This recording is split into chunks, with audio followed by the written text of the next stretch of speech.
Mr. President, thank you so much for joining us. Thank you.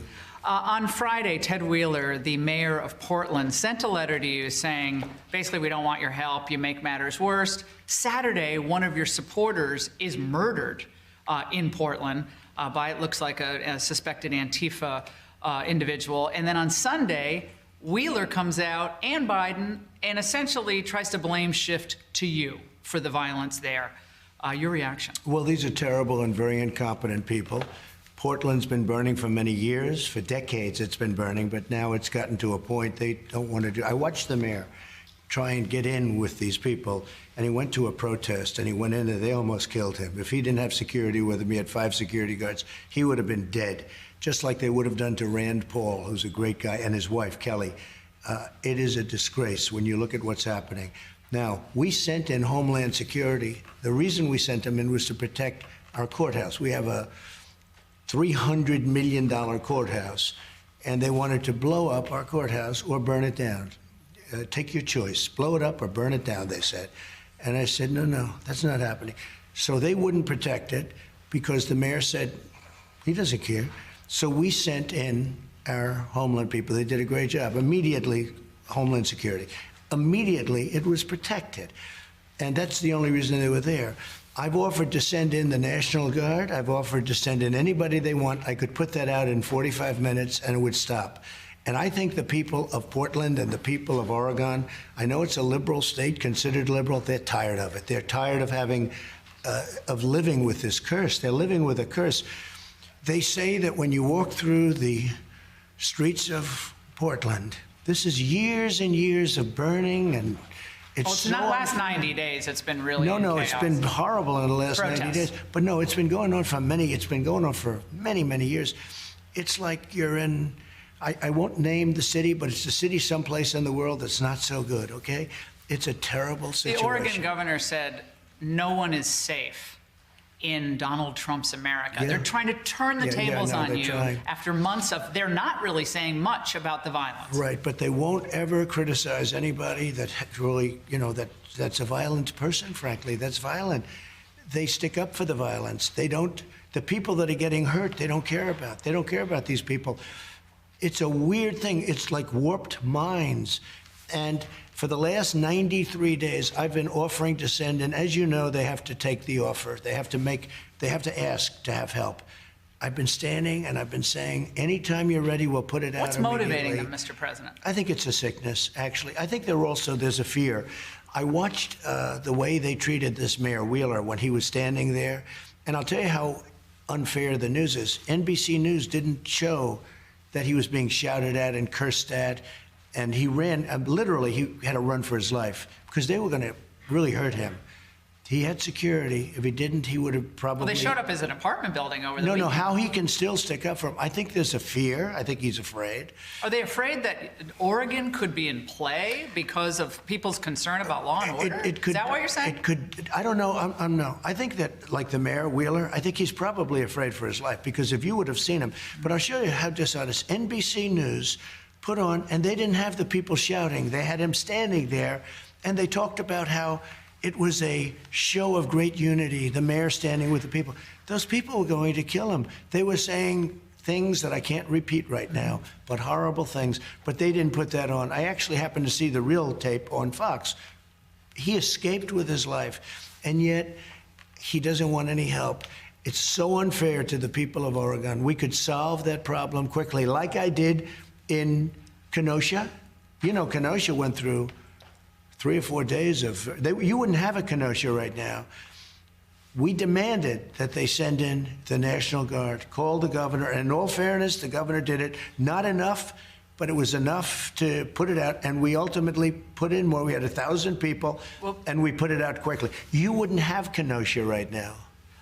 In Pittsburgh today, Joe Biden gave a speech, and he spoke directly about this violence.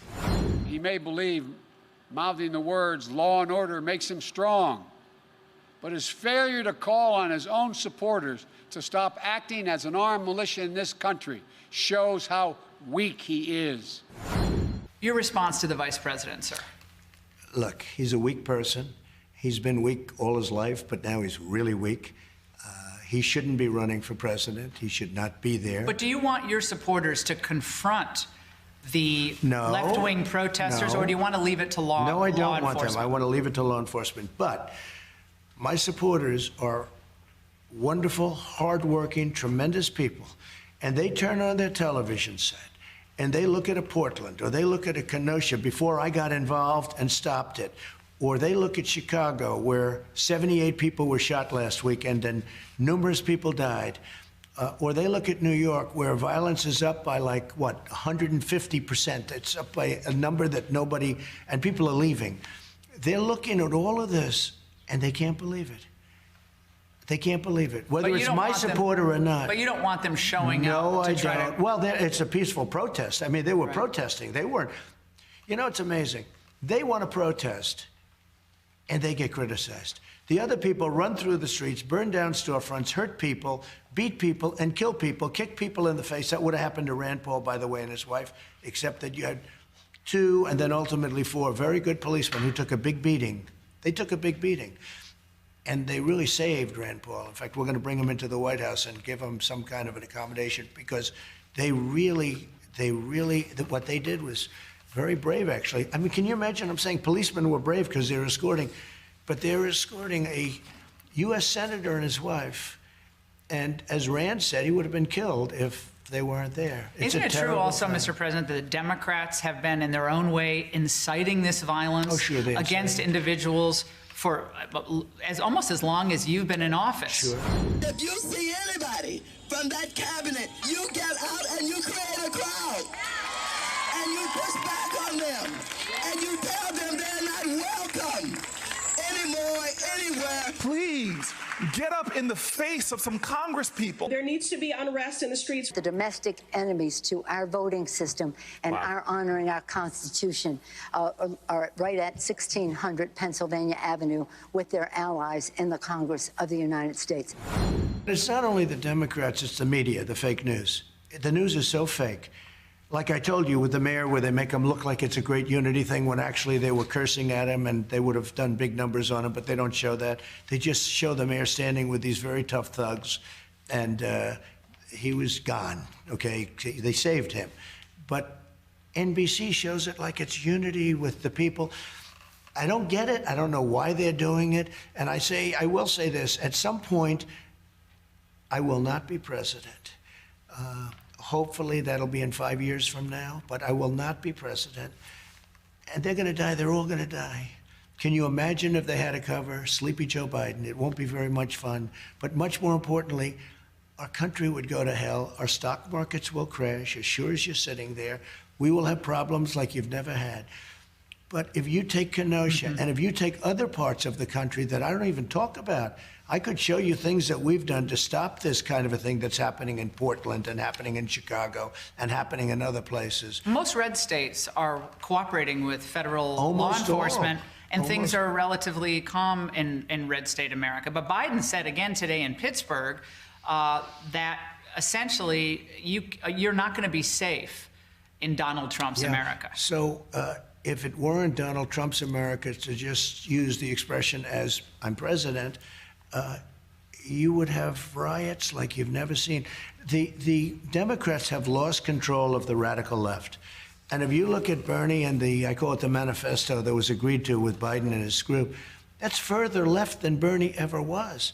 They won't be able to control these people. These people have lost control of these people, and it's hurting them. Don't forget, Biden wasn't going to come out of his basement until the election. Now he had to because the polls are so good.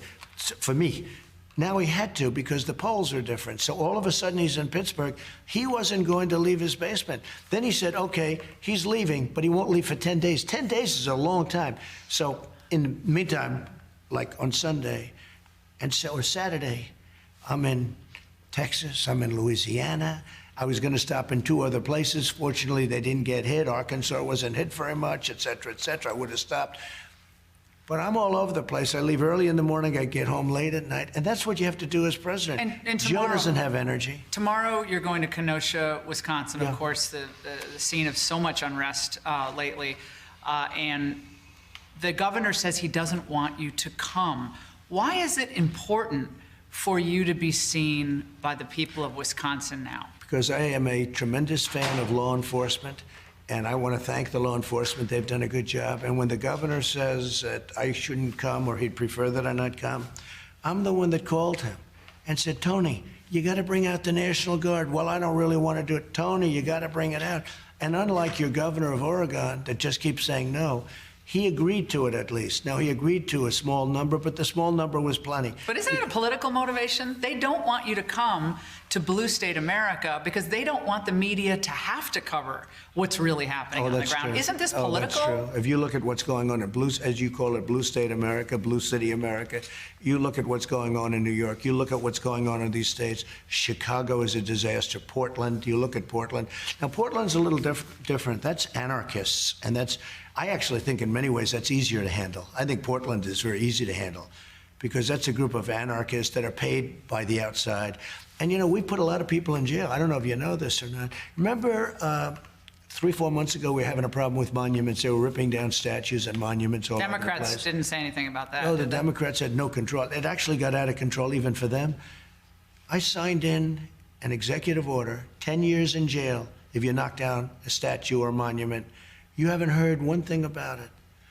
You haven't. We wouldn't have. They were going after Thomas Jefferson. They were going after Lincoln, and they were going after the Washington Monument if they could knock that one down.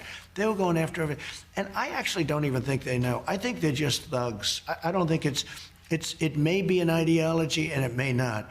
It is an ideology for the people that are paying them. And the funny thing is, and the strange thing is, the people that are paying them and all this money, because somebody's doing What it. about the corporations? They travel. Well, wait. The people paying them, those people will be overthrown. Their lives will be taken away. Their lives will be endangered. They're all going to be gone. They're just stupid, foolish people that made a lot of money. But corporations have given an enormous amount of money in the tens of millions or maybe hundreds of millions to Black Lives Matter. Because they're weak. Which is all over a lot of these protests. So what does that mean about these corporations? Why are they paying that money out, Mr. Because President? they're weak people, led by weak people, in many cases, not all corporations. What does that mean, they're weak I looked people? at numbers where one company is giving hundreds of millions of dollars. When you say they're weak, what do you mean? Explain Because that. they just do what's the easiest path. That's not the easy path. That's a very dangerous path. Black Lives Matter is a Marxist organization. You remember pigs in a blanket, fry them like bacon. That was the first time I ever heard of Black Lives Matter. I said, that's a terrible name. It's so discriminatory. It's bad for black people. It's bad for everybody. And all of a sudden it becomes like sort of, although now if you look, it's going way down because people are tired of this stuff, what's going on, the Black Lives Matter. If you look at what's going on with the bats and a lot of thugs. Running through D.C. last night. Oh, it's terrible what's going on. But Black Lives Matter came into existence walking down the street screaming, pigs in a blanket, fry them like bacon. And that was about police officers. That was representing police. Mm-hmm. They were pigs in a blanket, like the sausages or hot dogs. Fry them like bacon. Well, they were saying worse over the last couple of days in D.C. Oh, I think even worse. Yeah, probably. No, it's gotten, I don't know. Do you get worse? But DOJ's role in trying to really hit the law enforcement accelerator here against these groups. A lot of the individuals coming into Wisconsin have been tracked as out-of-staters, the ones who've been arrested. We have them all. Can DOJ do more, and what could they do to really start putting the fear of God in these violent, not the peaceful protesters, but violent protesters? So they have under investigation a lot. In fact, I'll show you. I just had this because of this very important interview with you. But and I'll give this to you. In Kansas City, violence has decreased by a third since the initiative began. In Indianapolis, 49 guns confiscated. More than 1,000 arrests have been made under the initiative. DOJ is addressing violence and crime across the country. FBI, but you don't read that. The FBI and ATF are assisting the Portland Police Department. But you can't do much when you have absolutely no cooperation. But if they don't think they're going to go to jail for 10 years for doing what they're doing, then they're going to keep doing it. So how does a Trump re-election calm things down in the United States? Biden says he's going to calm things down. How will a Trump re-election calm? Why? Why won't he calm things down? Biden won't calm things down. They will take over. They will have won. If Biden gets in, they will have won. He's a weak person. He's controlled like a puppet. So it's not going to be calm things down. It's going to be they will have won. They will have taken over your cities.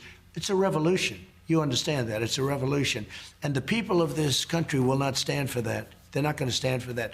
The vast majority of people feel like me. They feel like every time I put Law and Order up on social media, it gets such an incredibly positive response. The people of this country will not stand for it. If you say calm things down, yeah, calm things down because they will have taken over. Take a look at what's going on. And Biden, well, Biden is, I don't even like to mention Biden because he's not controlling anything. Who do you think is pulling Biden's strings? Is it former Obama people officials? That you've never heard of, people that are in the dark shadows, people that... What does that mean? That sounds like conspiracy theory, dark shadows. No, what is people that? that you haven't heard of. They're people that are on the streets. They're people that are controlling the streets.